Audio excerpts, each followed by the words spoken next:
আসসালামু আলাইকুম ওয়া রাহমাতুল্লাহি ওয়া বারাকাতুহু নাহমাদুহু ওয়া নুসাল্লি আলা রাসূলিহিল কারীম আম্মা বাদ।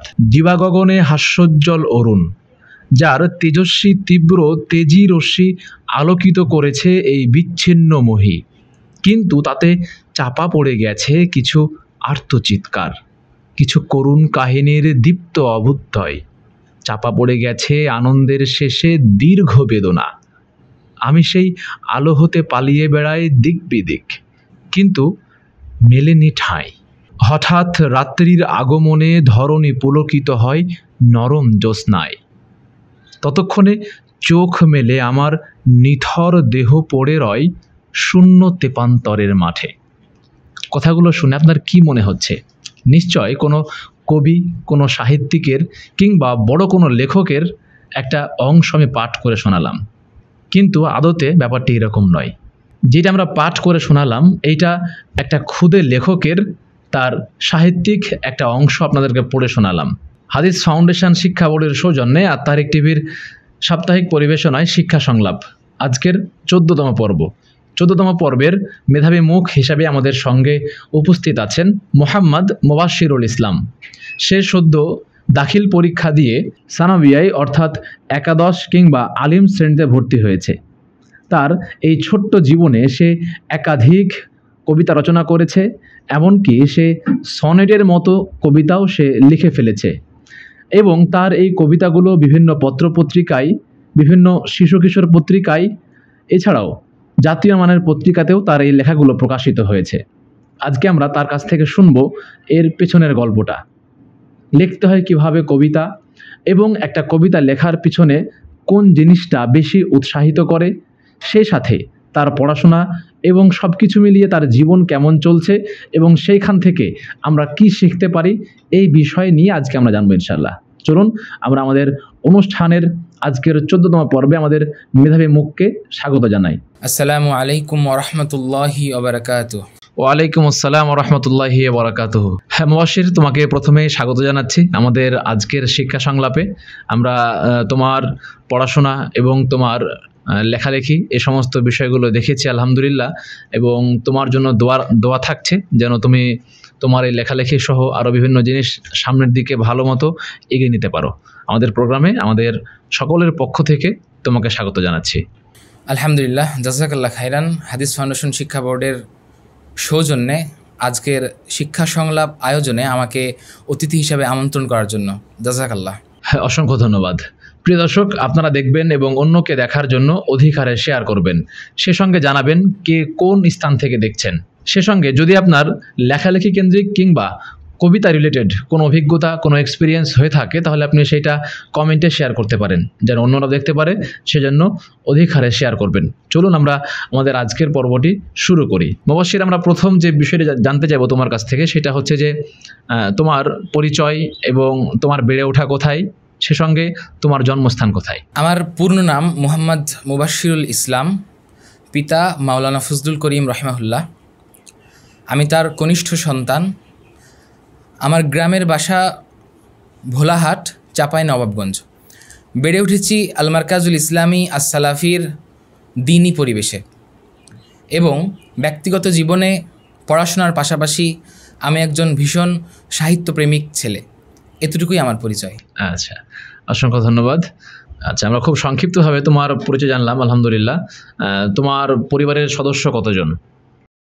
পরিবারের সদস্য ছিলেন 6 জন, কিন্তু পিতার মৃত্যুর পরে বর্তমানে আমরা 5 জন। আচ্ছা, 4 ভাই বোন এবং আমাদের মমতাময়ী মা। আচ্ছা, আমরা তোমার প্রথমে একটা অন্যরকম সংবাদ শুনলাম। আমরা দোয়া করি যেন মহান প্রভু তোমার পিতাকে পরকালীন জীবনে শান্তি দান করেন, আল্লাহুম্মা আমিন। হ্যাঁ, যদি আমাদেরকে একটু বলো যে তোমার পড়াশোনা কোথায় এবং শুরু হলো কোথায়, এখন কোথায় আছো? পড়াশোনা শুরু হয়েছে সর্বপ্রথম মায়ের হাতে, যেটা সব সন্তানেরই শুরু হয়ে থাকে। অ আ ক খ, এ বি সি ডি, আলিফ বা তা সা, এ সকল কিছু, তার সাথে উচ্চারণ, রিডিং পড়া, প্রাথমিকভাবে কোরআন মুখস্থ করা, কোরআন পড়তে শেখা, এসব কিছুই প্রথমত মায়ের কাছে। অতঃপর দ্বিতীয়ত 2015 সালের কোনো এক রক্তিম সকালে আমার পিতা মাওলানা ফজলুল করিম রাহিমাহুল্লাহর হাত ধরে তার স্বীয় কর্মস্থল আল মারকাজুল ইসলামী আস-সালাফির সাথে আমার পরিচয় ঘটে। অতঃপর গেল 2024 সালের ফেব্রুয়ারিতে আমি আল মারকাজুল ইসলামী আস-সালাফির বিজ্ঞান অনুষদ হতে দাখিল পরীক্ষা সম্পন্ন করেছি আলহামদুলিল্লাহ, এবং বর্তমানে আমি আল মারকাজুল ইসলামী আস-সালাফির একাদশ তথা আলিম বা সানাবিয়াহ শ্রেণীতে অধ্যয়নরত রয়েছি। আচ্ছা, হ্যাঁ, আমরা তাহলে জানলাম যে তোমার পড়াশোনা শুরু হয়েছিল আল মারকাজুল ইসলামিয়া সালাফিতে। জি, সেটা কি ক্লাস শিশুতে শুরু হয়েছিল নাকি আরো পরে? আসলে আমি একেবারে ক্লাস 2-এ ভর্তি হয়েছি, দ্বিতীয় শ্রেণীতে। আমি আমার জীবনে অন্য কোথাও ক্লাস 1 বা শিশু এগুলো পড়িনি। আচ্ছা, তুমি কি কখনোই শিশু বা 1 এগুলো পড়োনি? জি না, প্রাতিষ্ঠানিকভাবে পড়ি নাই, সরাসরি ক্লাস 2 এ ভর্তি হয়েছে? সরাসরি ক্লাস 2-এ ভর্তি হয়েছি প্রাতিষ্ঠানিকভাবে। আগের পড়াশোনাটা কোথায়? আগের পড়াশোনাটাও বাসায় হয়েছে, আব্বু বই এনে দিতেন, আম্মু আমাকে পড়াতেন। আচ্ছা আচ্ছা, তাহলে মানে এই শিশু এবং 1 এই 2টা ক্লাস তোমার বাড়িতেই কভার করা হয়ে গেছিল? বাসাতেই কভার করা ডিরেক্ট হয়েছে। জি, ক্লাস 2 এ ভর্তি হয়েছে? ডিরেক্ট ক্লাস 2-এ ভর্তি হয়েছে। আচ্ছা আচ্ছা, অসংখ্য ধন্যবাদ। তাহলে ওই তোমার পড়াশোনাটা তাহলে শুরু হচ্ছে কত বছর বয়সে, তোমার যতটুকু মনে পড়ে? আমার মনে পড়া অনুযায়ী আমার 7 বছর বয়সে ক্লাস 2-এ পড়াশোনা শুরু হয়েছে। আচ্ছা, 7 বছরে। আর এর আগে ক্লাস 1 বা শিশু এগুলোর জন্য আরো 2 বছর গ্যাপ। আচ্ছা, অক্ষর চেনার জন্য, লেখার জন্য আরো 2 বছর। এরপর থেকে আল মারকাজুল ইসলামী সালাফিতে তোমার পড়াশোনা হয়েছে? 2015 সাল থেকে এই অবধি আল মারকাজুল ইসলামী আস-সালাফিতে পড়াশোনা হচ্ছে। আচ্ছা, আর এখন তুমি সদ্য দাখিল পাস করলে? জি, দাখিল পাস করলে এই 24-এ, তাই না? 24 সালে দাখিল পাস করলাম। 24-এ দাখিল পাস করলে, এখন সানাউইয়া বা আলিম অথবা উচ্চ মাধ্যমিকে তুমি পড়াশোনা শুরু করলে। জি, তোমার বিজ্ঞান শাখা ছিল তোমার, তাই তো? জি। আমি যতটুকু জানি যে তুমি তোমার এই পড়াশোনার এই সময়টাতে সবসময় ক্লাসের শুরুর দিকে থাকতে, আলহামদুলিল্লাহ, তোমাকে জন্য অসংখ্য ধন্যবাদ। আলহামদুলিল্লাহ। তো এই যে মাদ্রাসায় পড়াশোনা করা এবং এই দীর্ঘ একটা সময়, ক্লাস 2 থেকে বলি কিংবা 3 থেকে বলি, দীর্ঘ সময় তোমার ক্লাসের রোলটা বা ক্লাসের পজিশনটা সবসময় থাকতো শুরুর দিকে। এই ক্ষেত্রে পড়াশোনা করার জন্য আরবি যে সাবজেক্টগুলো আছে, আবার মাদ্রাসার সিলেবাস অনুযায়ী এর সাথে আবার অঙ্ক থাকে, বাংলা থাকে, আবার এর সঙ্গে ইংরেজিও থাকে, সব কিছু মিলিয়ে তুমি পড়াশোনার ক্ষেত্রে এই সমস্ত বিষয়গুলোকে কেমন করে ম্যানেজ করতে, বা তোমার কাছে এগুলো আসলে কঠিন মনে হতো কিনা? জি না, মোটেই না। যদি ভেবে দেখি তাহলে বর্তমান সময়ে যেমন আমার কাছে ক্লাস 7, ক্লাস 8 এই শ্রেণীর বইগুলো খুবই সহজতর মনে হবে। আচ্ছা, যখন ক্লাস 2-এ ছিলাম তখন তার পিছনের পড়াগুলো খুব সহজ মনে হতো। হ্যাঁ, যখন যেই জিনিসটা আপনি নতুন শিখি, তখন কিন্তু সেটা আত্মস্থ করতে, বুঝতে, বিষয়টাকে মাথায় নিতে একটু সময় লাগে বা কষ্ট হয়। কিন্তু বিশেষত মানুষেরা যেটা বলে থাকে যে মাদ্রাসায় পড়াশোনা করা টাফ, কিংবা মাদ্রাসায় পড়াশোনা করার ক্ষেত্রে আরবি সাবজেক্টগুলো বেশি পড়তে হয়, আরবি সাবজেক্টগুলো কঠিন, বিষয়টি এমনটি মোটেই নয়। বরঞ্চ আরবি একটি ভাষা, ইংরেজি একটি ভাষা, বাংলা একটি ভাষা। বাংলা আমরা মাতৃভাষা হিসাবে শিখেছি, সে ভাষায় স্বাচ্ছন্দ্য মতো কথা বলতে পারি। ইংরেজি ভাষার ক্ষেত্রে দেখা যায় যেটা আমরা ছোট থেকে ব্যাকরণ শিখি এবং আস্তে আস্তে রিডিং, রাইটিং, তার সাথে সাথে স্পিকিং, এইগুলো দক্ষতা অর্জন করি। ঠিক আরবি ভাষাটিও সেরকমই। মানুষের ধারণা যেটা থাকে আরবি ভাষা অত্যন্ত কঠিন, এমনটি নয়। আরবি ভাষার মাহাত্ম্য, আরবি ভাষার মর্যাদা অত্যন্ত বেশি। এটি সকল মানুষকেই স্বীকৃতি দিতে হবে, সর্বজন স্বীকৃত যে আরবি ভাষার মাহাত্ম্য অনেক বেশি। এই ভাষায় যেহেতু ধর্মীয় অনেক বিষয় রয়েছে, এ ভাষার অনেক মর্যাদা। এখন মানুষ যেটা মনে করে যে আরবি ভাষা কঠিন, এমনটি মোটেই নয়। বরঞ্চ মার্কাজে আমরা যেভাবে ক্লাসে অংশগ্রহণ করতাম এবং শিক্ষকরা যেভাবে সহজভাবে আমাদেরকে পাঠদান করতেন এবং বাস্তবিক ক্ষেত্রে প্রয়োগ শেখাতেন, এতে মোটেই কোনো কিছু কঠিন মনে হতো না। আচ্ছা, যেমন আমি একটা উদাহরণ দিতে চাই ছোট্ট। যেমন আমাদেরকে ক্লাস 4-এ মিজান পড়ানো হয়েছিল। মিজান হচ্ছে একদম প্রাথমিক স্তরের শব্দের গঠন, কীভাবে শব্দ প্রয়োগ করতে হবে সে বিষয়টা শেখানো হয়। যখন একটা পাঠ গ্রহণ করছি মিজানের, তার সাথে সাথে সেই মিজানের পাঠটাকেই আরবি সাহিত্য বইয়ে কাজে লাগাচ্ছি। যেমন মিজানে ক্লাস করার পরে যখন আরবি সাহিত্যের ক্লাস হবে, শিক্ষক যখন একটা আরবি শব্দকে ভেঙে বোঝাবেন, তখন কিন্তু সেটা অনেক সহজতর হয়ে যাবে। আচ্ছা, এভাবে খুব সহজভাবে আমরা শিখতে পেরেছি। তার মানে আমরা বলতে পারি এইটা যে শিক্ষকের একান্ত আগ্রহ এবং তোমাদের শেখার যে চেষ্টা, এই উভয়টার সমন্বয়ে একদিকে শেখা হচ্ছে আর একদিকে প্রয়োগ হচ্ছে। যখন এই শেখা এবং প্রয়োগ যখন একসঙ্গে হচ্ছে, তখন বিষয়টা খুব সহজ হয়ে যাচ্ছে। জি, তাহলে আমরা যদি উভয়ের সমন্বয় করতে পারি, তাহলে আরবি ভাষা কখনোই কঠিন কোনো কিছু মনে হবে না। জি, চমৎকার। মাদ্রাসায় পড়াশোনার ক্ষেত্রে আরবির দিকে তো ভালো জোর থাকে, সেটা ঠিক আছে। যদি আমরা এটাকে ইংরেজি কিংবা ম্যাথ এদিকে নিয়ে যাই, সেই ক্ষেত্রে শিক্ষকদের আন্তরিকতা এবং সবার আগ্রহটা কেমন ছিল তোমাদের? কোনো বিষয়কেই পিছনে ফেলা যাবে না। মার্কাজে বা অন্য যে কোনো মাদ্রাসায় আরবির প্রেশারটা বেশি থাকে, তাই বলে এই নয় যে গণিত কিংবা ইংরেজি বাংলা এগুলোকে পিছনে ফেলে দেওয়া হয়, এমনটি কখনোই নয়। বরঞ্চ সব বিষয়ে সমানভাবে শিক্ষকদের যেমন স্নেহ ছিল, শাসন ছিল, পড়াশোনার প্রতি চাপ দিতেন, আদর স্নেহ যত্ন সব কিছু মিলিয়ে তিনি আমাদেরকে খুব সুন্দরভাবে পাঠ বুঝিয়ে দিতেন এবং আমরা নিজেদের পরিশ্রমে নিজেদের চেষ্টায় সেই বিষয়টাকে রপ্ত করার চেষ্টা করতাম। দুইজনের সমন্বয়ে, শিক্ষকের অনুপ্রেরণায় এবং আমাদের চেষ্টায় বিষয়গুলো মোটেই কঠিন মনে হয়নি এবং এই বিষয়গুলোতে যে জোর দেওয়া হয় না এমনটিও নয়, বিষয়গুলো খুবই গুরুত্বের সাথে দেখা হয় আরবির মতোই। আচ্ছা, অসংখ্য ধন্যবাদ তোমাকে। প্রিয় দর্শক, আপনারা দেখছেন হাদিস ফাউন্ডেশন শিক্ষা বোর্ডের সৌজন্যে শিক্ষা সংলাপ। আমরা আমাদের আজকের মেধাবী মুখ মুবাশশিরের কাছ থেকে তার জীবনের গল্প শুনবো, তবে তার জীবন সম্পর্কিত আমরা কয়েকটি তথ্য আপনাদের দিতে চাই। সে ক্লাস 2-এ পড়াশোনা শুরু করেছে এবং সেখান থেকে তার পড়াশোনা চলছে। তার লেখনীর ক্ষেত্রে তার হাত খুব সিদ্ধহস্ত। সে প্রবন্ধ এবং কবিতা, সে সঙ্গে কৌতুক, এই সমস্ত বিষয়গুলো সে লেখনীতে তার দক্ষতা বা পারদর্শিতা সে অর্জন করেছে। ইতিমধ্যেই জাতীয় মানের পত্রিকা থেকে তার মোট 33টি লেখনী প্রকাশিত হয়েছে এবং আনন্দের বিষয় হচ্ছে সে এই বয়সেই সনেটের মতো কবিতাকে সে রচনা করেছে আলহামদুলিল্লাহ। এবং আমার হাতে 2টি ইবুক দেখতে পাচ্ছেন, এগুলোকে প্রিন্ট করে বের করা হয়েছে। একটি হচ্ছে শূন্য তেপান্তর আর আরেকটি হচ্ছে বাতায়নে এক ফোঁটা অশ্রুবিন্দু। এই 2টা ইবুক সে ইতিমধ্যে সম্পূর্ণ করেছে আলহামদুলিল্লাহ, বা প্রকাশিতও করেছে। এর বাইরে গিয়েও সে তার একাডেমিক্যাল দিক দিয়ে সে পড়াশোনাতে আগে থেকেই ভালো, যতটুকু তাকে আমরা চিনি আর কি, বা তাকে আমরা জানি। এবং রিসেন্ট সে 2024 সালে এসএসসি বা দাখিল পরীক্ষা শেষ করেছে এবং আলহামদুলিল্লাহ সেখানে সে জিপিএ 5 এবং গোল্ডেন পেয়েছে। সে সঙ্গে প্রত্যেকটা বিষয়, সমস্ত বিষয়ের উপরে তার নম্বর প্রায় 90%। সব কিছু মিলিয়ে তার একদিকে এক্সট্রা কারিকুলাম অ্যাক্টিভিটির মধ্যে তার একটা ভালো দক্ষতা লেখনী, আর একাডেমিক দিক দিয়ে তার ভালো ফলাফল, উভয় দিক দিয়েই তাকে আমরা বিবেচনা করতে পারি সে একজন ভালো এবং সিদ্ধহস্ত লেখক হতে পারবে ইনশাআল্লাহ। চলুন আমরা এই কেন্দ্রিক তার কাছ থেকে কয়েকটি তথ্য জানার চেষ্টা করি। মুবাশশির, আমরা প্রথমে যে জিনিসটা জানতে চাইবো সেটা হচ্ছে যে তোমার এই যে লেখালেখি শুরু হওয়া, এটা তোমার কোন বয়সে কিংবা কোন ক্লাসে শুরু হয়েছিল? মূলত 2য় শ্রেণীতে থাকার সময় একদিন হঠাৎ করে মাথায় 2টো শব্দ খেলা করলো যে এই 2টো শব্দ দিয়ে একটা হাসির কিছু তৈরি করা যায়। আচ্ছা, শব্দ দুটা কি কি? শব্দ দুটো হচ্ছে কোম্পানি এবং কম্পিউটার। কোম্পানি এবং কম্পিউটার, আচ্ছা। তো এই দুটো নিয়ে আমি একটা ছোট্ট কৌতুক রচনা করলাম এবং সেটি আলহামদুলিল্লাহ আহলে হাদিস আন্দোলন বাংলাদেশের অঙ্গ সংগঠন সোনামণি সংগঠন, যেটা সোনামণি সংগঠনের যে পত্রিকা সোনামণি প্রতিভা, সেখানে প্রকাশিত হয়েছিল আমি যখন 2য় শ্রেণীতে পড়ি তখন। আচ্ছা, তো শব্দ দুইটার কীরকমভাবে? শব্দ দুইটাকে আমি কৌতুক করার মতো করে আর কি যেটা বানিয়েছিলাম সেটা হচ্ছে যে একজন বন্ধু আরেকজনকে জিজ্ঞাসা করছে যে কি খবর, তুই কোন কোম্পানিতে চাকরি করিস? তখন সে বন্ধু ভাবলো যে আমি কোম্পানিতে কেন চাকরি করব, সব কিছু বেশি হওয়া ভালো, সুতরাং আমি বেশি পানির চাকরি করি। এরপরে অন্য একজন জিজ্ঞাসা করছে যে শুনলাম তুই নাকি কম্পিউটার কিনেছিস? বলছে যে না না না, আমি কম্পিউটার কেন কিনবো, আমি বেশি পিউটার কিনেছি। এভাবে 2টো শব্দকে আর কি কম এবং বেশি এটার মাধ্যমে প্রকাশ করার মাধ্যমে আর কি হাসাহাসির যে একটা বিষয় সেখান থেকে শুরু হলো। জি, সেখান থেকে শুরু। এরপরে কবিতা কখন প্রথম লেখা হয়?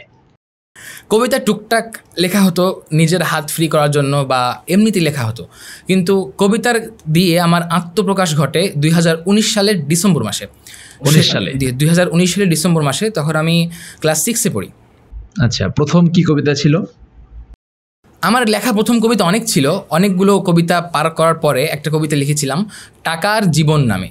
আচ্ছা, যে এটা প্রকাশিত হয়েছিল। এর আগে অনেকগুলো কবিতা একা একা লেখা হয়েছিল, কিন্তু ওইরকম ভাবে প্রকাশিত হয়নি বা প্রকাশের যোগ্য হয়নি, কিন্তু এটা এসে প্রকাশ করা গিয়েছিল। কি কবিতা ছিল সেটা? কবিতাটা ছিল টাকার জীবন।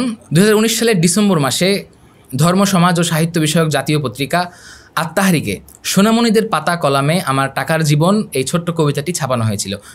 সেখান থেকে আমার কবিতার মাধ্যমে আত্মপ্রকাশ। আচ্ছা, এক্ষেত্রে তো তোমার প্রবন্ধ তো লেখা হয় না বিভিন্ন সময়? প্রবন্ধ লেখা হয়, তবে প্রবন্ধগুলোকে আমি জাতীয় পত্রিকায় বা যে কোনো পত্রিকায় প্রকাশের জন্য কখনো প্রেরণ করিনি। তবে একটি প্রবন্ধ, জীবনীমূলক প্রবন্ধ, সেটি তাওহীদের ডাকে প্রকাশিত হয়েছিল আলহামদুলিল্লাহ। আচ্ছা, সেটা কি প্রবন্ধ প্রকাশিত হয়েছিল? জীবনীমূলক প্রবন্ধ আমার বাবার জীবনী আচ্ছা, সম্পর্কে। বাবার জীবনী আমার নিয়ে। পিতা মাওলানা ফজলুল করিম রাহিমাহুল্লাহ এই প্রবন্ধটি তাওহীদের ডাকে বের হয়েছিল। আচ্ছা আচ্ছা, অসংখ্য ধন্যবাদ। তাহলে তোমার সেখান থেকেই আর শুরু হলো আর কি, 2019 সালে 19 সালে লেখালেখিটা শুরু হলো। জি, অসংখ্য ধন্যবাদ তোমাকে। এবার যে প্রশ্নটা করতে চাইবো সেটা হচ্ছে যে এই যে পড়াশোনা করা এবং লেখালেখি করা, আমাদের প্রত্যেকটা পরিবার কিন্তু চায় যে তার সন্তান যেন একাডেমিক্যালি ভালো হয়। এজন্য পিতামাতা যদি কোনো সন্তান এক্সট্রা কারিকুলামের দিকে যেতে চায়, তাকে সেখান থেকে অনেক সময় নিয়ে এসে তাকে একাডেমিক পড়াশোনার দিকে ঢুকিয়ে দেন। সবসময় চাই যে তার সন্তান যেন সবসময় ক্লাসে রোল 1 হয় কিংবা রেজাল্টটা ভালো হয়।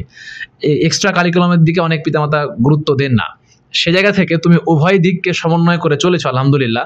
তো এই উভয় দিক সমন্বয় করতে তোমার পরিবার তোমাকে কখনো নিষেধ করেছে কিনা, কিংবা শুধু বলেছে কিনা না শুধু তুমি পড়াশোনায় করো, এগুলো করার কোনো প্রয়োজন নেই, এরকম কোনো কিছু ফেস করেছো কিনা, কিংবা তোমার পরিবার তোমার এই ক্ষেত্রে কতটা সাপোর্টিভ ছিল? লেখালেখির ক্ষেত্রে পরিবার অনেকটাই সাপোর্টিভ ছিল, তবে বিশেষত আমার মায়ের কথা বলতে হয়। কারণ আমার এ অবধি যতগুলো কবিতা লিখেছি সবগুলো কবিতার প্রথম পাঠিকা হচ্ছেন আমার মা। প্রথম পাঠক বা পাঠিকা সর্বপ্রথম আমার কবিতা লেখার পরে আমার মাকে না দেখালে, না শোনালে মনে হয় যে কবিতাটা এখনও অপূর্ণ রয়ে গেছে। এমনটি পরিবার থেকে অনেকটা সাপোর্ট দিয়েছে আমাকে, বা এক্সট্রা কারিকুলামের ক্ষেত্রে অনেকে নিষেধ করে পরিবার থেকে, এমনটি আমার সাথে কখনো হয়নি। আচ্ছা, তোমাকে পরিবারের সমস্ত সদস্যরা তোমাকে সহযোগিতা করেছেন আলহামদুলিল্লাহ, উৎসাহ দিয়েছেন, সহযোগিতা করেছেন। জি, অসংখ্য ধন্যবাদ। আমরা তাহলে তোমার পরিবারের যে বিষয়টা সে জানতে পারলাম। আমাকে আরেকটা জিনিস বলো যে এই যে তোমার একাডেমিক্যাল যে তোমার পড়াশোনা, এখানে তুমি সবসময় ক্লাসে দেখা যেত যে শুরুর দিকেই থাকতে আলহামদুলিল্লাহ। তো এই শুরুর দিকে থাকা, আবার এই কবিতা প্রকাশ করা কিংবা অন্য লেখনী প্রকাশ করার ক্ষেত্রে এই কাজটা, এই উভয়ের সমন্বয় যে তুমি করেছো, এই ক্ষেত্রে পড়াশোনায় কখনো কখনো কোনো ঘাটতি হয়েছে কিনা, কিংবা তোমার সময়ের কোনো হেরফের হয়েছে কিনা, অথবা তুমি সময়টাকে কেমন করে ইউজ করেছো, যদি এই সমস্ত বিষয়গুলো একটু বলতে। না, এটা মোটেই না যে পড়াশোনার ক্ষেত্রে ক্ষতি হচ্ছে কবিতা লিখছি, কিংবা কবিতার ক্ষেত্রে ক্ষতি হচ্ছে পড়াশোনা করছি বেশি, এমনটি কখনোই না। একটা বিষয় দেখা যায় যে আল্লাহ তাআলা প্রত্যেককেই কিন্তু মেধা দিয়ে পাঠিয়েছেন। যে মেধার যথেষ্ট ব্যবহার করে, যথেষ্ট চর্চা করে, তার দ্বারা অনেক কিছুই সম্ভব হয়। এখন দেখা যায় যে ছাত্ররা খেলছে, দেখা গেল তারা বিকেলবেলা ফুটবল নিয়ে ব্যস্ত রয়েছে অথবা ক্রিকেট নিয়ে ব্যস্ত রয়েছে, এটা তাদের প্রিয় জিনিস। তারা সারাদিন পড়াশোনা করলো, বিকেলবেলা 1 ঘন্টা, আধা ঘন্টা, 2 ঘন্টা বা আসর থেকে মাগরিব পর্যন্ত তারা খেলাধুলা করলো। কিন্তু আমি আমার জীবনে খেলাধুলা খুব কম সময় করেছি। এই যে এই সময়টা এক্সট্রা আমার কাছে বেঁচে যেত, এই 2 ঘন্টা সময় তারা খেলাধুলা করতো। সেই সময়টা দেখা যেত যে আমি সাহিত্যের কোনো বই পড়ছি অথবা নিজের মনে লিখছি, এমনটা, অথবা কখনো বাসার ছাদে উঠে দূরে মাঠে খেলাও দেখছি, আবার মাঝে মধ্যে বইও মন দিচ্ছি, লেখাতেও মন দিচ্ছি, এমনটি। আচ্ছা আচ্ছা, তার মানে হলো যে অন্যান্যদের ক্ষেত্রে খেলাধুলা কিংবা ঘোরাফেরা এইটা একটা বিনোদন, আর তোমার কাছে বই পড়া, লেখালেখি করা এগুলো বিনোদন, এগুলো নেশার মতো আর কি। এই জন্য তোমার মানে ওই আলাদা কোনো সময়ের কোনো ক্ষতি হয়নি, আলাদা সময়ের কোনো ক্ষতি হয়নি, একাডেমিক কোনো লাইফে কোনো প্রেশার পড়েনি। আচ্ছা আচ্ছা, মাশাআল্লাহ। যাক, তাহলে আমরা এখান থেকে আরেকটা জিনিস বুঝতে পারি, সেটা হচ্ছে যে বিনোদন কিংবা আনন্দ এই জিনিসটা মানুষ যেমনভাবে নেবে তেমনভাবেই হবে। যদি কেউ খেলাধুলার ক্ষেত্রে আনন্দ খুঁজে, তাহলে সে সেখানে আনন্দ পাবে। আবার এই একই ক্ষেত্রটা যদি সে বই পুস্তক কিংবা পড়াশোনা অথবা লেখালেখি এই দিকে আনন্দ খুঁজে, তাহলে সে সেদিকে আনন্দ পাবে, সেদিকে বিনোদন পাবে। জি, অসংখ্য ধন্যবাদ তোমাকে। হ্যাঁ, আমরা তোমার কাছ থেকে শুনলাম যে তুমি বই পুস্তক পড়া কিংবা লেখালেখি করা এগুলো তো তুমি বেশি ভালো আগ্রহ পাই। তো আমাকে এটা বলো যে তোমার কোন ধরনের লেখা পড়তে বেশি ভালো লাগে, কিংবা তোমার পছন্দের যারা লেখক তাদের 2-1টা নাম যদি বলতে। বইগুলো যেহেতু কিশোর বয়সে পড়েছি, এখনও কিশোর রয়েছি, কিশোর উপন্যাস পড়তাম, সায়েন্স ফিকশন পড়তাম, কিংবা যে কোনো সময় কবিতা পড়তাম। আমার একটা স্বভাবের কথা মনে আছে যে অনেকগুলো তাহারিক একসাথে নিয়ে তাহারিকের কবিতার পেজটা খুলতাম, দিয়ে একটার উপর আরেকটা রাখতাম, রেখে একটা একটা করে টেনে টেনে পড়তাম। এই বিষয়টা আমার কাছে খুব ভালো লাগতো ছোটো থেকে। আচ্ছা, মানে তাহারিকের যে কবিতাগুলো সেগুলো মানে সব দিকেই তোমার পড়াশোনা হয়েছে আর কি। ইসলামিক কবিতাগুলো পড়াশোনা হয়েছে, আবার ফিকশন বা নন ফিকশন যে সমস্ত বিষয়গুলো আছে, কিশোর উপন্যাসগুলো আছে, সেগুলো তোমার পড়া হয়েছে। উভয় দিকেই ব্যালেন্স করে চলেছে। আচ্ছা, আমাকে একটা জিনিস বলো যে আমরা তো দেখি যে তোমার এই বয়সে কিংবা তোমার বয়সে যারা আছে তারা কিন্তু মানে গল্প বলতে কল্পনা কেন্দ্রিক যে গল্পগুলো, যেমন ভূতের গল্প, খেলাধুলার গল্প, এই সমস্ত গল্পগুলো তারা পড়তে ভালোবাসে। তো তোমাকে কোন জিনিসটা এই ইসলামিক দিকে টানলো বা ইসলামিক দিকে নিয়ে আসলো? হ্যাঁ, এটা একটা গুরুত্বপূর্ণ পয়েন্ট, এবং এটা বলার জন্য আমার মনটা আসলেই চাইছিল যে এই বিষয়টা বলি। আচ্ছা, আসলে সত্য বিষয় হচ্ছে যেটা, যে বর্তমান সমাজের বুড়ো মানুষ বলেন, অর্থাৎ আবাল বৃদ্ধ বনিতা যে ধরনের গল্প পছন্দ করে সেটি হচ্ছে অনইসলামিক প্রবন্ধ, অনইসলামিক গল্প, উপন্যাস, এগুলো যেটার মধ্যে ইসলামের যে হারাম রিলেশনশিপ সেই বিষয়ে ইঙ্গিত থাকে, কিংবা ইসলামকে পরোক্ষভাবে হামলা করা হয় এইসব উপন্যাসের মাধ্যমে। এমনি সাধারণ দৃষ্টিতে পড়ছেন মনে হবে একটা কিশোর উপন্যাস, কিন্তু যদি অন্তর্দৃষ্টি দিয়ে সেই বিষয়টাকে দেখা যায় তাহলে দেখা যাবে এটার মাধ্যমে ইসলামকে পরোক্ষভাবে হামলা করা হচ্ছে। তো এই বিষয়টা আমার কাছে আর কি খারাপ লাগলো, যে গল্প উপন্যাস ঠিক আছে, কিন্তু বাংলা সাহিত্যের আড়ালে যে ইসলামকে এভাবে অবহেলা করা হচ্ছে এ বিষয়টা কিন্তু খারাপ। যেমনভাবে আমি অধিকাংশ কিশোর উপন্যাসে, যেমন ধরা যায় মুক্তিযুদ্ধ ভিত্তিক উপন্যাসগুলোতে দেখেছি, মুক্তিযুদ্ধ বিষয়ক যে কিশোর মুভিগুলো তৈরি হয়েছে সেগুলো খেয়াল করে দেখেছি, রাজাকার বলতে বোঝানো হয় যাদের দাড়ি রয়েছে, টুপি রয়েছে, মসজিদের ইমাম, এরকম ব্যক্তিদেরকে। গল্পেও সরাসরি বলা হয়, মুভিতেও দেখানো হয়। এর কারণ হচ্ছে এই যে এভাবে রাজাকার বলে ইসলাম ধর্মকে অপমান করা হচ্ছে। এই বিষয়গুলো থেকে আর কি নিজে যেমন বের হয়ে আসতে চাচ্ছিলাম, তেমন আমি পরিবর্তন করতে চাচ্ছিলাম, সংস্কার করতে চাচ্ছিলাম। সবাই যেন শুধু ওইগুলো যেন না পড়ে, ইসলামী সাহিত্য বলতে বা ইসলামী বাংলা সাহিত্য বলতে যে একটা বিষয় আছে সেটা যেন মানুষ বুঝতে পারে, সেই ভাবনা থেকেই আমার আর কি ইসলামী দৃষ্টিকোণ থেকে লেখার শুরু। আচ্ছা আচ্ছা, মাশাআল্লাহ। প্রিয় দর্শক, আপনারা দেখছেন হাদিস ফাউন্ডেশন শিক্ষা বোর্ডের সৌজন্যে শিক্ষা সংলাপ। আজকের 14তম পর্ব, মেধাবী মুখ। আমরা আমাদের আজকের মেধাবী মুখ মুবাশশির এর কাছ থেকে জানছি কবিতা লেখা কিংবা এই রিলেটেড তার জীবনের গল্পগুলো।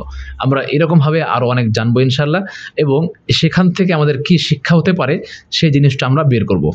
দেখবেন এবং অন্যকে দেখার জন্য অধিকারে শেয়ার করবেন।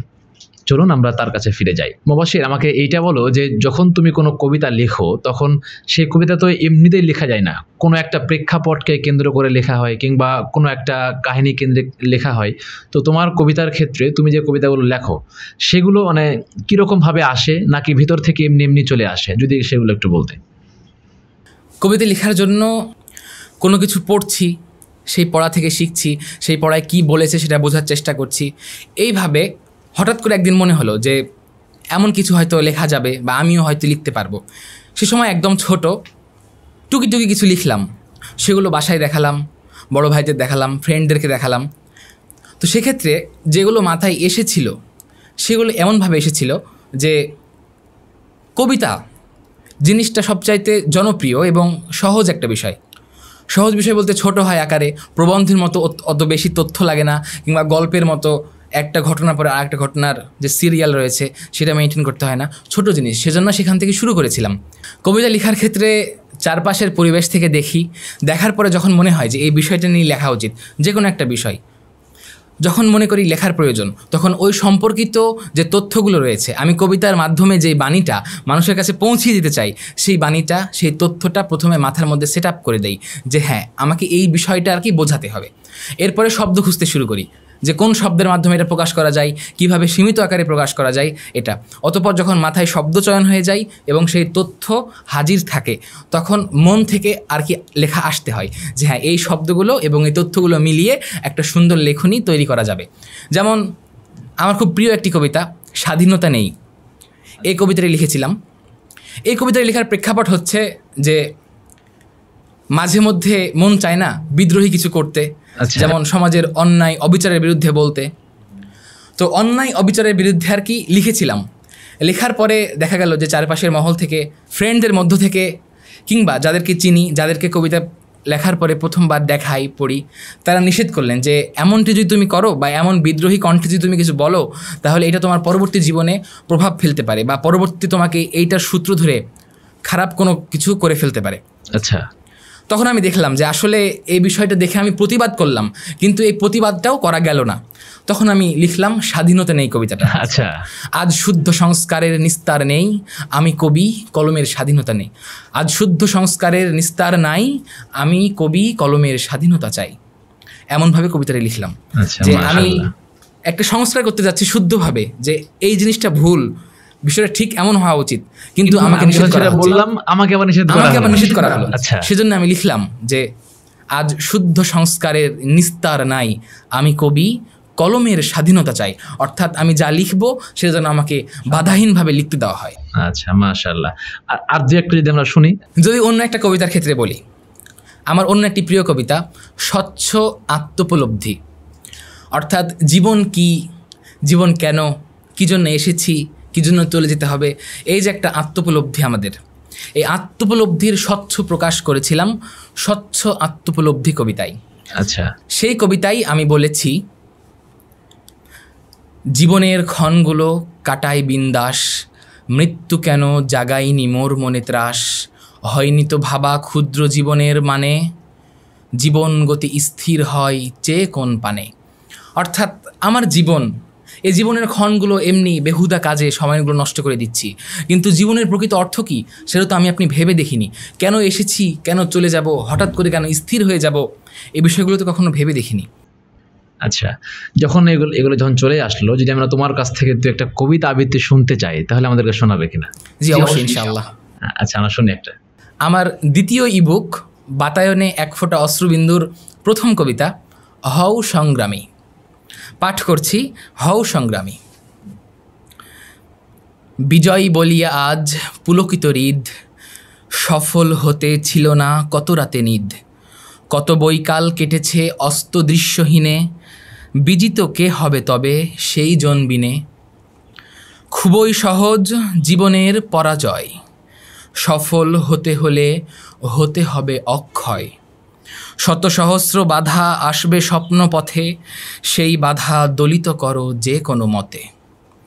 নয়তো বিষয় কে তুমি কি করো, তোমার কর্মই তোমায় করবে বড়। হে মানুষ, স্বপ্নে তুমি হও দৃঢ়চিত্ত, সরবে না আমৃত্যু হলেও রক্তাসিক্ত। প্রভুরই তরে আজ মোর আবেদন, পুরাও তুমি মোর স্বপ্নীল আয়োজন। মাশাআল্লাহ, অসংখ্য ধন্যবাদ। হ্যাঁ, এবং তোমার কবিতাগুলো এইটা বা আর যেগুলো শুনলাম, সবগুলো শব্দচয়ন আলহামদুলিল্লাহ অনেক সুন্দর এবং অনেক আকর্ষণীয়, অনেক সহজবোধ্য, এবং সেটা যে কোনো দর্শককে ধরে রাখবে। আমরা আশা করি তুমি এরকমভাবে এগিয়ে যাও এবং তোমার লেখনীর হাত আরও সিদ্ধহস্ত হোক। আল্লাহুম্মা আমিন। আল্লাহুম্মা আমিন। আমরা তোমার কবিতা শুনলাম, আলহামদুলিল্লাহ অনেক সুন্দর লাগলো। তো সেই জায়গা থেকে যদি প্রশ্ন করতে চাই যে একটা কবিতা লিখতে কি কি লাগে বা কি কি প্রয়োজন হয়? আচ্ছা, বিষয়টা আসলে কেমনভাবে বলি যে কবিতা লিখতে কি কি লাগে, খুব কঠিন একটা প্রশ্ন। আসলে আমি তো এখনও কবিতা লিখতে অতটা পটু হয়নি, খুব স্বল্প পরিমাণে, খুব অল্পভাবে শিখছি। তবে হ্যাঁ, আমার কাছে যতটুকু মনে হয়েছে কবিতা লিখতে যা যা লাগে, কবিতা এমনি আসে না। কবিতা লেখার জন্য যে কোনো একটা প্রেক্ষাপট প্রয়োজন হয়। আমি যখন কোনো একটা প্রেক্ষাপট দেখলাম, তখন আমার ইচ্ছা হলো বা আমার মনে হলো যে এই প্রেক্ষাপটের উপরে 4 লাইন 10 লাইন লেখা উচিত আমার। তখন আমি ওই সম্পর্কিত, সেই প্রেক্ষাপট সম্পর্কিত তথ্য সংগ্রহ করি। তথ্য সংগ্রহ করার পরে কোন শব্দের মাধ্যমে সেটাকে প্রকাশ করব, সেই প্রকাশের শব্দগুলো খুঁজি। অতঃপর কবিতা কতটুকু সাইজে হবে, কত বড় কবিতাটা হবে, সেটা মাথায় নিয়ে নেই যে কতটুকু হলে তথ্যগুলো সুন্দরভাবে বিন্যাস করা সম্ভব হবে। অতঃপর আমি যেহেতু কাব্য ফর্মে কবিতা লিখি, সেহেতু কবিতার শেষের যে মিল বিন্যাস, কবিতার সমার্থক বিপরীত শব্দের যে সুষম বিন্যাস, সেই বিন্যাসগুলো খেয়াল করি। এভাবেই আমার একটি কবিতা তৈরি হয়। আচ্ছা, মাশাআল্লাহ, অসংখ্য ধন্যবাদ। হ্যাঁ, প্রিয় দর্শক, আপনারা জেনে আশ্চর্য হবেন যে সে এই বয়সে সনেটের মতো কবিতা সে লিখেছে। যদি আমরা তার কাছ থেকে এই কেন্দ্রিক কিছু তথ্য পেতে পারি কিনা। আচ্ছা, সনেট লেখা তো অবশ্যই একটা টাফ বিষয়। তার প্রত্যেকটা লাইন এবং প্রত্যেকটা শব্দ, প্রত্যেকটা অক্ষর ঠিক রাখা, আবার শেষ দিকে গিয়ে মিল রাখা, এই জিনিসটা সমন্বয় তুমি কীভাবে করেছো? আসলে যখন ক্লাসে অন্যান্য লেখকের, আমি প্রথম চতুর্দশপদী কবিতা পড়েছি মাইকেল মধুসূদন দত্তের, আমাদের সিলেবাসে ছিল। সেটা পড়ার সময় আমার একটা স্বপ্ন তৈরি হয়ে গেল যে আমি চতুর্দশপদী কবিতা লিখব। প্রথমে ভাবলাম যে এটা অনেক কঠিন হবে, 14 লাইন না হয় 14টা রাখা যাবে, কিন্তু প্রত্যেক লাইনে 14টা করে অক্ষর, 13টা হলেও চতুর্দশপদী কবিতা হবে না, 15টা হয়ে গেলেও চতুর্দশপদী কবিতা হবে না, 14টা অক্ষর ফিক্সড রাখতে হবে। তখন আমি একদিন ইচ্ছা করে বসে গেলাম, দেখি যা মনে আসে তাই লিখব, কিন্তু 14র বেশি হবে না, অর্থাৎ চতুর্দশপদী কবিতা লেখার চেষ্টা করলাম। তখন দেখলাম যে একটা শব্দের বিভিন্ন সমার্থক শব্দ থাকে। যেমন আমি সবচেয়ে পরিচিত উদাহরণ পৃথিবী, 3 বর্ণের একটি শব্দ। এইটার যে সমার্থক শব্দগুলো রয়েছে, 4 বর্ণের বসুন্ধরা, 2 বর্ণের মহি। তো আমি যখন চতুর্দশপদী কবিতা লিখছি, তখন দেখা গেল যে পৃথিবী শব্দটাকে আমার ব্যবহার করার প্রয়োজন হচ্ছে, কিন্তু দেখলাম যে আমার 10টি অক্ষর ইতিমধ্যে হয়ে গিয়েছে, বাকি মাত্র 4টি বাকি আছে, তখন বসুন্ধরা ব্যবহার করছি। আবার যখন দেখা যাচ্ছে 2টি বাকি আছে, তখন মহি ব্যবহার করছি। তার মানে এইখানে বোঝা গেল যে আমাকে প্রচুর শব্দের সমর্থক শব্দ জানতে হবে। জি, সমর্থক শব্দ জানা থাকলে লিখতে অনেক সুবিধা হয়। আচ্ছা, আর কোন বিষয়গুলো খেয়াল রাখো তুমি তোমার লেখার ক্ষেত্রে? সনেট বিভিন্ন ধরনের হয়। আচ্ছা, একটা সনেট রয়েছে 4 লাইন 4 লাইন 4 লাইন এবং শেষে 2 লাইন, 14 লাইন। আচ্ছা, আরেকটি সনেট রয়েছে প্রথমে 8 লাইন এবং শেষে 6 লাইন, অষ্টক এবং ষষ্ঠক। যেই অষ্টকে থাকে ভাবের প্রবর্তনা, অর্থাৎ আমি কি প্রকাশ করতে চাচ্ছি সেটা বলা, সেখানে সেটা আমি বিস্তারিত বলে দেব। এরপরে শেষের যে 6 লাইন, সেই 6 লাইনে থাকবে সমাপ্তি, অর্থাৎ ভাবের শেষ পরিণতি। আমি একটা ভাব প্রকাশ করলাম, সেই প্রকাশের শেষ পরিণতিটা কি হয়েছিল বা কি হতে পারে বা কি হওয়া উচিত ছিল সেটা লিখতে হয়। সুতরাং প্রেক্ষাপটের যেই তথ্যগুলো সংগ্রহ করেছি সেই তথ্যের মূল বিষয়গুলো বর্ণনাটুকু সনেটের প্রথম 8 লাইনে দেওয়ার চেষ্টা করি এবং পরের 6 লাইনে সেইটার কি আসলে হওয়া উচিত ছিল কিংবা কি হতো এই বিষয়টা উল্লেখ করি। এভাবে একটা সনেট পূর্ণ হয়। আচ্ছা, তাহলে আমরা যে ষষ্ঠক অষ্টক এবং 4 যে শেষে 2 লাইন, তুমি কোনটা বেশি লিখতে পারো বা কোনটাতে বেশি তোমার বেশি সিদ্ধহস্ত? প্রথমে 8 লাইন এবং 6 লাইন, অর্থাৎ অষ্টক ষষ্ঠকের যে চতুর্দশপদী কবিতা, প্রথমে সেটা শুরু করেছিলাম কারণ সেই টাইপটা আমি প্রথমে দেখেছিলাম, বইয়ে দেখেছিলাম 8 লাইন অতপর 6 লাইনের মাধ্যমে চতুর্দশপদী কবিতা। অতপর একদিন হঠাৎ করে একজন ভাইয়ের লেখা চোখে পড়ল ফেসবুকে, যে তিনি লিখেছেন কিন্তু এটা আর একটা ধারায় 4 লাইন 4 লাইন 4 লাইন এবং শেষে 2 লাইন। এই প্রথম 12 লাইন 4 লাইন 4 লাইন 4 লাইনে অনেক কিছু বর্ণনা করেছেন এবং শেষের 2 লাইনে খুবই সংক্ষিপ্ত অথচ রহস্যময় এবং তৃপ্তিদায়ক একটা সমাপ্তি টেনেছেন। তা আমি ভাবলাম এমন কিছু লেখা যায় কিনা। সেই চেষ্টা থেকে শুরু হলো দ্বিতীয় ধাপ, অর্থাৎ সনেটের 4 লাইন 4 লাইন 4 লাইন এবং 2 লাইন এই সিস্টেমে লেখার। আমি প্রথমটিও বেশ কিছু লিখেছি, দ্বিতীয়টিও বেশ কিছু লিখেছি। আচ্ছা, সনেট কেন্দ্রিক তোমার কতগুলো কবিতা হয়েছে পর্যন্ত? সনেট কেন্দ্রিক এই পর্যন্ত 41টি লেখা লিখেছি আমি। 41টি, জি, মাশাআল্লাহ, অসংখ্য ধন্যবাদ। এই অল্প বয়সে তুমি অনেক জিনিস লিখে ফেলেছো, আলহামদুলিল্লাহ। আমরা আবারও দোয়া করি যেন মহান আল্লাহ তাআলা তোমাকে শেষ পর্যন্ত এই লেখার হাত ধরে রাখতে সহজ করেন। আল্লাহুম্মা আমিন। হ্যাঁ, আমরা জানলাম তোমার লেখালেখির শুরু থেকে পর্যন্ত আসাটা। আমাদেরকে যদি বলো যে সামনে তো এখন অনেক পথ যেতে হবে, লেখালেখি নিয়ে তোমার সামনের পরিকল্পনা কি? আচ্ছা, আলহামদুলিল্লাহ, লেখা নিয়ে আমার ভবিষ্যৎ পরিকল্পনা, ভবিষ্যৎ বলতে আমি নিজে 2টি ভবিষ্যৎ বুঝি। একটা হচ্ছে নিকটতম ভবিষ্যৎ এবং একটা হচ্ছে দূরতম ভবিষ্যৎ। নিকটতম ভবিষ্যতে আমার ইচ্ছা হচ্ছে, যেহেতু বেশ কিছু কবিতা আমার জমা হয়েছে, এগুলো ছাপার অক্ষরে দেখব এবং অনেক মানুষের কাছে বই প্রকাশের মাধ্যমে পৌঁছিয়ে দিব। এটা আমার বর্তমান স্বপ্ন এবং এই লক্ষ্যে আমি বর্তমানে কাজ করছি। আচ্ছা, এবং দূরতম ভবিষ্যতের, অর্থাৎ ধীরে ধীরে যখন বড় হব, মস্তিষ্ক পক্ক হবে, হাতের লেখা পক্ক হবে, আরও একটু পটু হব, তখন আমার বিশেষত স্বপ্ন হচ্ছে 2টি। একটি স্বপ্ন হচ্ছে নিজেরা কিছু কবি, কিছু সাহিত্যিক, কিছু লেখক একত্রিত হয়ে একটা টিম গঠন করব। আচ্ছা, অতঃপর সেই টিমের মাধ্যমে সমাজের যেই অনইসলামিক বিষয়গুলো রয়েছে সেগুলো সাহিত্যের মাধ্যমে তুলে ধরার চেষ্টা করব এবং মানুষ যাতে সেই সাহিত্যগুলো পাঠ করে সমাজ সংস্কারে উদ্বুদ্ধ হয়। এটি হচ্ছে আমার প্রথম স্বপ্ন দূরতম ভবিষ্যতের, যে টিম গঠন করে সাহিত্য চর্চা করা এবং সেই সাহিত্যের মাধ্যমে সমাজ সংস্কার করা। আচ্ছা, মাশাআল্লাহ। এবং দূরতম ভবিষ্যতের আরও একটি স্বপ্ন, যেটি কখনো বাস্তবায়িত হবে কিনা জানি না, আমার বহুদিনের স্বপ্ন, সেটি হচ্ছে ইসলামী সাহিত্যের জন্য ভালো মানের একটি একাডেমি গড়ে তোলা, যেই একাডেমিতে শিশুরা নিজেদের কলমকে ক্ষুরধার করতে শিখবে, শব্দচয়ন শিখবে, কিভাবে লিখতে হয় সেটা শিখবে, অর্থাৎ তারা ছোট থেকেই ইসলামী সাহিত্যের অনুরাগী এবং ইসলামী সাহিত্যের দক্ষ পটু একজন লেখক হয়ে যেন বড় হয়ে উঠতে পারে, এমন একটি একাডেমি প্রতিষ্ঠা করার স্বপ্ন আমার। মাশাআল্লাহ, অনেক চমৎকার স্বপ্ন এবং এটা একটা ইসলামিক যে বিষয়গুলো আছে সেগুলোর সামাজিক সংস্কার বলতে পারি আমরা, সে সঙ্গে সমাজ সংস্কারের যে চিন্তাধারা তার সঙ্গে চমৎকার একটা মিল আছে, আলহামদুলিল্লাহ। জি, এক কথায় এটাকে আমি বলতে পারি যে সমাজের যে অনইসলামিক সাহিত্য বা সমাজের যেই ভুল ত্রুটিগুলো রয়েছে সেগুলোকে ইসলামী সাহিত্যের মাধ্যমে স্বচ্ছভাবে প্রকাশ করা এবং সেটা শুদ্ধ সমাধান দেওয়া। মাশাআল্লাহ, অনেক ধন্যবাদ। আমরা দোয়া করি যেন মহান আল্লাহ তাআলা তোমার চমৎকার এই লক্ষ্যকে সাফল্যমণ্ডিত করেন, আল্লাহুম্মা আমিন। এবং যেন তোমাকে আল্লাহ তাআলা এই কাজসমূহ করার জন্য এবং ইসলামিক লাইনে এই সমস্ত কাজ করার জন্য যেন আল্লাহ তাআলা তোমাকে উভয় কালে সাফল্যমণ্ডিত করেন, আল্লাহুম্মা আমিন। অসংখ্য ধন্যবাদ। আমরা তোমার কাছ থেকে জানছিলাম যে তোমার প্রথম যে লিখনী সেটা প্রকাশিত হয়েছিল সোনামণি প্রতিভার মাধ্যমে। এছাড়া আস্তে আস্তে বড় হতে হতে তাওহীদের ডাক এবং সে সঙ্গে মাসিক আত-তাহরিক, এই পত্রিকাগুলো জাতীয় মানের পত্রিকা। তো এই যে পত্রিকাগুলো তোমার লেখা প্রকাশ করেছে বা তারা আরও লেখা প্রকাশ করেন, তো এই ক্ষেত্রে মেধা বিকাশের জন্য এই পত্রিকাগুলো কেমন সহযোগিতা করছে বলে তুমি মনে করছো? আলহামদুলিল্লাহ, এই পত্রিকাগুলো মেধা বিকাশের ক্ষেত্রে খুবই সহায়ক।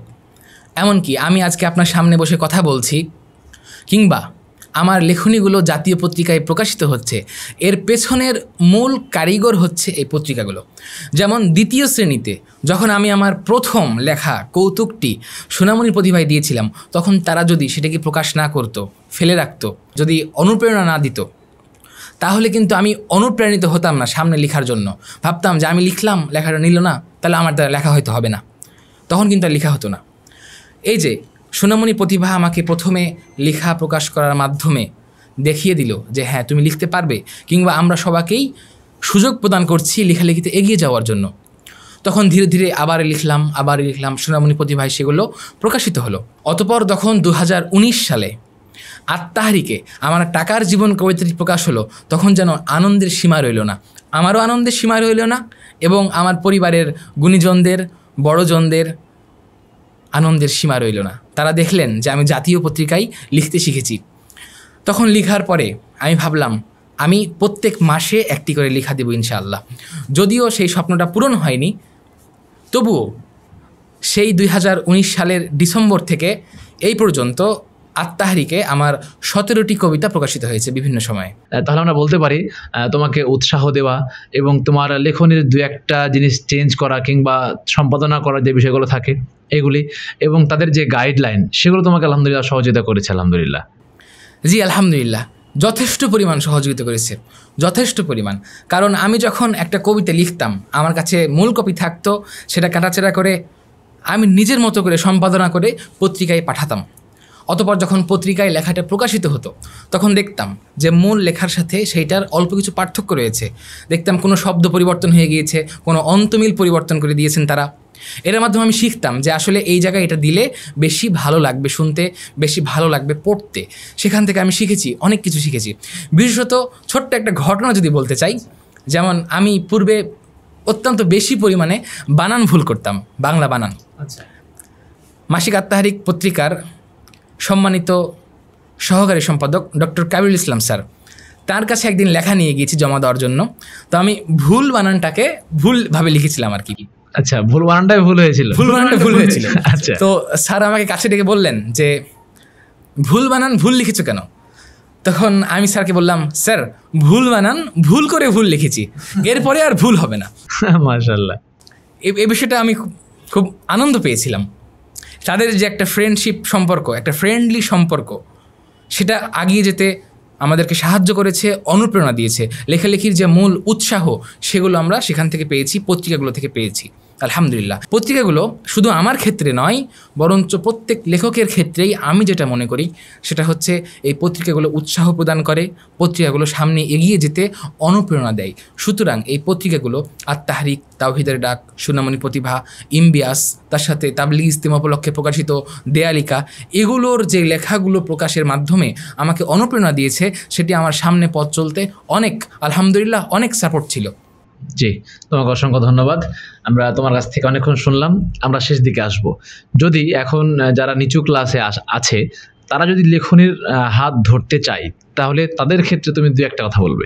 ওভাবে কখনো কাউকে পরামর্শ দেইনি বা উপদেশ দেইনি, তবু আমি ওই সময়টাতে যা করতাম সেটা যদি শেয়ার করি, সেটা আমরা শুনতে, সেটা যদি শেয়ার করি, সে সময় আমি প্রচুর পরিমাণে লিখতাম, পড়তাম, লিখতাম।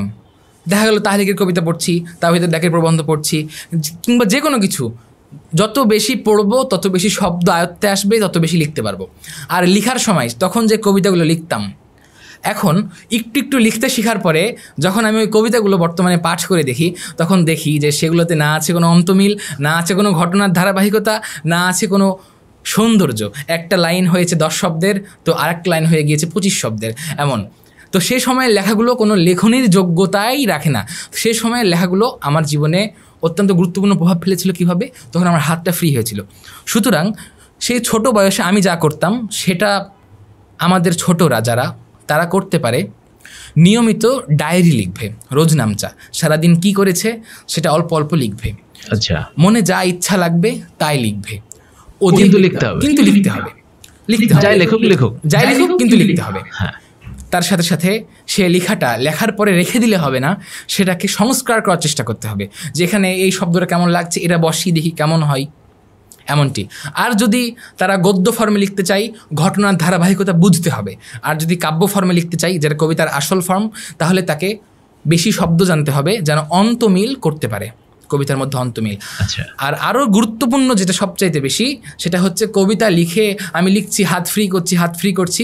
বিষয় শুধু এমনই নয়। মনে করো যে তার 10টা কবিতা লেখা হলো, মনে করা যাক তার 10টা কবিতা লেখা হলো। এখন এই 10টা কবিতার মধ্য থেকে তার কাছে সবচেয়ে প্রিয় যে কবিতাটা, সেই কবিতার সে শিশুদের কোনো পত্রিকায়, যেমন সোনামণি প্রতিভায়, সে সেটা পাঠিয়ে দেবে। যে তখন সোনামণি প্রতিভার সম্পাদনা পর্ষদ সেটা বিবেচনা করে দেখবেন তার লেখনী কতটুকু সুন্দর হয়েছে, আসলে সে লেখার যোগ্য হয়েছে কিনা, বা তার হাতকে আরও ফ্রি করতে হবে কিনা, এভাবে। অর্থাৎ 3টা পয়েন্ট, তাকে রোজ নামচা লিখতে হবে বা যে কোনো কিছু লিখতে হবে, দ্বিতীয়ত হচ্ছে বই পড়তে হবে, এবং তৃতীয়ত হচ্ছে পত্রিকায় লেখা দেওয়ার জন্য চেষ্টা করে যেতে হবে। এভাবেই সে একসময় দক্ষ লেখক হয়ে উঠবে ইনশাআল্লাহ। ইনশাআল্লাহ। অসংখ্য ধন্যবাদ তোমাকে। তাহলে আমরা একবারকে বলতে পারি যে তাকে অবশ্যই পড়াশোনা করতে হবে এবং কিছু না কিছু লিখতে হবে, সে সঙ্গে ওই লেখাটাকে কোনো সম্পাদনা পরিষদের হাতে দিতে হবে, তারা যেন সেটা প্রকাশ করে। এবং সেখান থেকে উদ্দেশ্য হবে এইটা যে তারা কি আমার সংশোধন করছেন, আমার কি কি ভুলগুলো আছে সেটা ধরে দিচ্ছেন কিনা। জি, অসংখ্য ধন্যবাদ তোমাকে। হ্যাঁ, আমরা শেষ করব। যদি দর্শকদের উদ্দেশ্যে তোমার কিছু বলার থাকে। দর্শকদের উদ্দেশ্যে আসলে বলার ওইভাবে কিছু নেই, তাদের কাছে ছোট্ট কিছু অনুরোধ ছিল। যেমন ছোট্ট মানুষ হিসাবে আমার পথ চলা কিন্তু এখানেই শেষ নয়। পথ চলার কেবলমাত্র এক ধাপ শুরু হয়েছে। সামনের পথটা যেন নিজের স্বপ্নগুলোকে বাস্তবায়ন করার সাথে সাথে এগিয়ে যেতে পারি। সামনের পথ যেন যতই বাধা বিপত্তি আসুক, আমি যেন সেগুলো কাটিয়ে উঠে কাঙ্ক্ষিত লক্ষ্যে পৌঁছাতে পারি, আমি সেই দোয়া দর্শকদের কাছ থেকে চাইব। এবং তার সাথে সাথে দর্শকদেরকে অনুরোধ করব, আপনার সন্তান যদি লিখতে চায়, আপনার সন্তান যদি লেখালেখি শিখতে চায়, তাহলে আপনি তার হাতে কলম তুলে দিন, নোট বই তুলে দিন, সে লিখুক, তাকে উৎসাহ দিন, ইসলামী সাহিত্য পড়ার সুযোগ করে দিন, এবং অন ইসলামিক সাহিত্য থেকে আপনি, আপনার পরিবার, আপনার সন্তানের কচি মন এগুলোকে বিরত থাকুন। তার মাধ্যমে সে একজন শুদ্ধ সংস্কারী সাহিত্যিক হয়ে উঠবে এবং পরিবার, সমাজ সব কিছু ইসলামী ধাঁচে গড়ে উঠবে। সুতরাং দর্শকের কাছে আমার কেবলমাত্র একটি চাওয়া, সেটি হচ্ছে আপনারা সকলেই আমার জন্য খালেস অন্তরে দোয়া করবেন। আল্লাহ যেন আমাকে ভবিষ্যতে আরও অনেক দূরে যাওয়ার তৌফিক দান করেন। আল্লাহুম্মা আমিন। আল্লাহুম্মা আমিন। জাযাকাল্লাহু খাইরান। তোমাকে অসংখ্য ধন্যবাদ। আমাদের সাথে সময় দিয়েছো আলহামদুলিল্লাহ, এবং তোমার কাছ থেকে আমরা জানলাম অনেক জিনিস, এবং তোমার যারা ছোট আছে কিংবা তোমার যারা বড় আছে তাদেরকে ক্ষেত্রেও এটা অনুপ্রেরণা জাগাতে পারে ইনশাআল্লাহ। তোমাকে অসংখ্য ধন্যবাদ। আর ধন্যবাদ জানাতে চাই আমিও, চিত্তের সবটুকু শকর আল্লাহ তাআলার জন্য। তার সাথে সাথে সবটুকু কৃতজ্ঞতা জানাতে চাই হাদিস ফাউন্ডেশন শিক্ষা বোর্ডের সৌজন্যে এই যে শিক্ষা সংলাপের আজকের পর্বে আমাকে আমন্ত্রণ জানানোর জন্য আমি চিরকৃতজ্ঞ থাকব। অসংখ্য ধন্যবাদ। আমরা তোমার কাছ থেকে বিদায় নিচ্ছি। আসসালামু আলাইকুম ওয়া রাহমাতুল্লাহি ওয়া বারাকাতুহু। ওয়ালাইকুম আসসালাম ওয়া রাহমাতুল্লাহি ওয়া বারাকাতুহু। প্রিয় দর্শক, আপনারা দেখছিলেন হাদিস ফাউন্ডেশন শিক্ষা বোর্ডের সৌজন্যে শিক্ষা সংলাপ। আজকের শিক্ষা সংলাপের মেধাবী মুখ হিসেবে আমাদের সঙ্গে ছিল মোহাম্মদ মুবাশশির। আমরা তার কাছ থেকে তার জীবনের ছোট্ট ছোট্ট অনেক ঘটনা জানলাম এবং তার বড় বড় অর্জনগুলো সম্পর্কে শুনলাম। আমরা চেষ্টা করব নিজের সন্তানদেরকে এবং নিজেরাও ইসলামী সাহিত্য চর্চা করতে, এবং ইসলামের ক্ষেত্রে অন ইসলামিক যে সাহিত্যগুলো আছে সেগুলোকে বাদ দিয়ে কেবলমাত্র ইসলামিক সঠিক সাহিত্য চর্চা করতে। আসুন আমরা সেই দিকেই এগিয়ে যাই এবং মহান আল্লাহ তাআলা আমাদেরকে সেই তৌফিক দান করুন, আল্লাহুম্মা আমিন। আজকের পর্বতে এতক্ষণ পর্যন্ত আমাদের সঙ্গে যারা ছিলেন এবং যারা সহযোগিতা করেছেন তাদেরকে অসংখ্য ধন্যবাদ জানাচ্ছি। সে সঙ্গে সামনের পর্ব দেখার আহ্বান জানিয়ে আজকের পর্বটি এখানেই শেষ করছি। সুবহানাকাল্লাহুম্মা বিহামদিকা আশহাদু আল্লা ইলাহা ইল্লা আনতা আস্তাগফিরুকা ওয়া আতুবু ইলাইক। আসসালামু আলাইকুম ওয়া রাহমাতুল্লাহি ওয়া বারাকাতুহু।